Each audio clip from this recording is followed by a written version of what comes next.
Last வீடியோவில் பார்த்தோம் இல்லையா? திருமணம் அப்படிங்கிறது எப்படி ஒரு மனுஷனுடைய வாழ்க்கையவே வந்து அவனுடைய வாழ்க்கையில இருக்க சுதந்திரத்தையே பறிச்சிடுது அப்படிங்கிறத.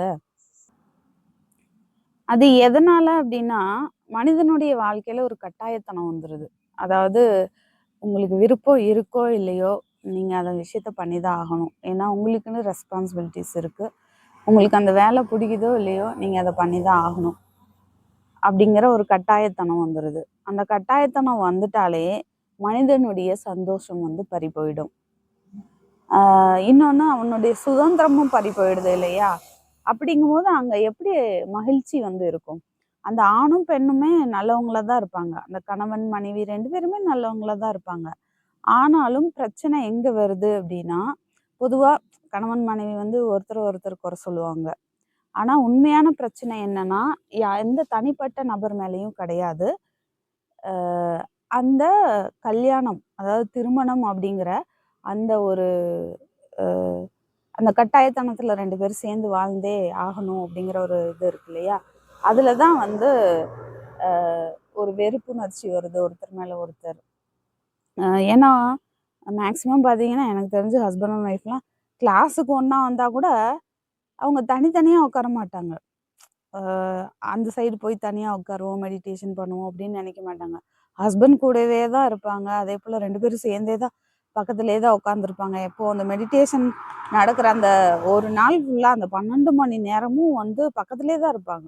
அப்ப அந்த ஒரு மூச்சு விடுறதுக்கு கூட ஒரு ஸ்பேஸ் இல்லாம ஆயிடுது இல்லையா?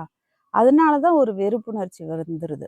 அவங்க நல்லவங்களாவே இருந்தாலும், அந்த வெறுப்புணர்ச்சி வரதுக்கு காரணம் 24 மணி நேரமும் சேர்ந்தே இருக்கிறது தான். எனக்கு பின்னாடி இவ்வளோ அழகான ஒரு பள்ளத்தாக்கு இருக்கு இல்லையா? இது வந்து கோத்தகிரியிலேருந்து கொடநாடு போகிற வழியில் நான் வந்து ரோட்டு மேலே உட்காந்து ரெக்கார்ட் பண்ணிகிட்ருக்கேன். இந்த இடமே ரொம்ப அழகாக இருக்கும். உங்களுக்கு அந்த பேக் கேமராவில் காட்டுறேன்.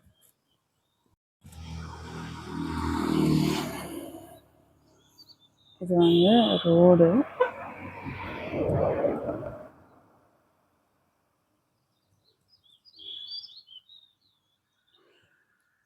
இதில் வந்து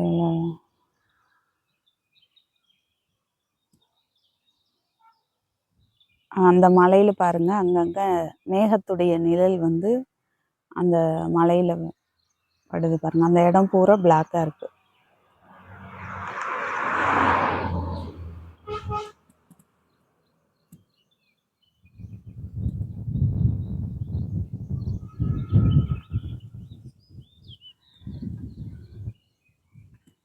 இது வந்து ரோட்டுக்கு அந்த சைடு ஃபுல்லாகவே காடு. நான் வரும்போது தான் எல்லாம் பைசன் வந்து ஒரு ஃபேமிலியாக குடும்பமாக மேய்ஞ்சிட்டு இருந்தாங்க.